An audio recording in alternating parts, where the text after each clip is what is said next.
श्री वृंदावन में एक विरक्त संत रहते थे जिनका नाम था पूज्य श्री सेवादास जी महाराज।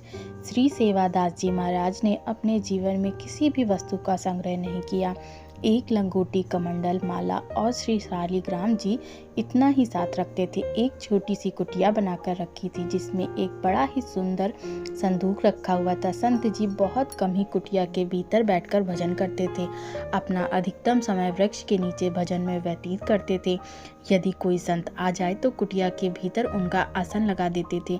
एक समय वहां एक बदमाश व्यक्ति आया और उसकी दृष्टि कुटिया के भीतर रखी उस सुंदर संदूक पर पड़ी। उसने सोचा कि अवश्य महात्मा को कोई खजाना प्राप्त हुआ होगा जिसे उन्होंने छुपा के रखा है। महात्मा को धन का क्या काम, मौका पाते ही इसे चुरा लूंगा। एक दिन बाबा जी कुटिया के पीछे भजन कर रहे थे। अवसर पाकर उस चोर ने कुटिया के भीतर प्रवेश किया और संदूक को तोड़ मरोड़ कर खोला। उस संदूक के भीतर एक और छोटी सी संदूक रखी थी। चोर ने उस संदूक को भी खोला, तब देखा उसके भीतर एक और छोटी संदूक रखी है। ऐसा करते करते उसे कई संदूक प्राप्त हुए और अंत में एक छोटी सी संदूक उसे प्राप्त हुई। उसने वह संदूक खोली और देखकर बड़ा दुखी हो गया। उसमें केवल मिट्टी रखी थी। अत्यंत दुख में भरकर वह कुटिया के बाहर निकल ही रहा था कि उस समय श्री सेवादास जी महाराज वहां पर आ गए। श्री सेवादास जी ने जोर से कहा, तुम इतने दुखी क्यों हो?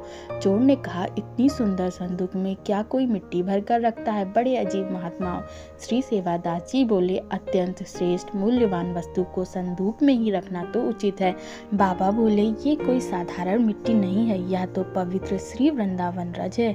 यहाँ की रज के प्रताप से अनेकों संतों ने भगवान श्री कृष्ण को प्राप्त किया है। यह रज प्राप्त करने के लिए देवता भी ललचाते हैं। यहाँ की रज को श्री कृष्ण के चरण कमलों का स्पर्श प्राप्त है।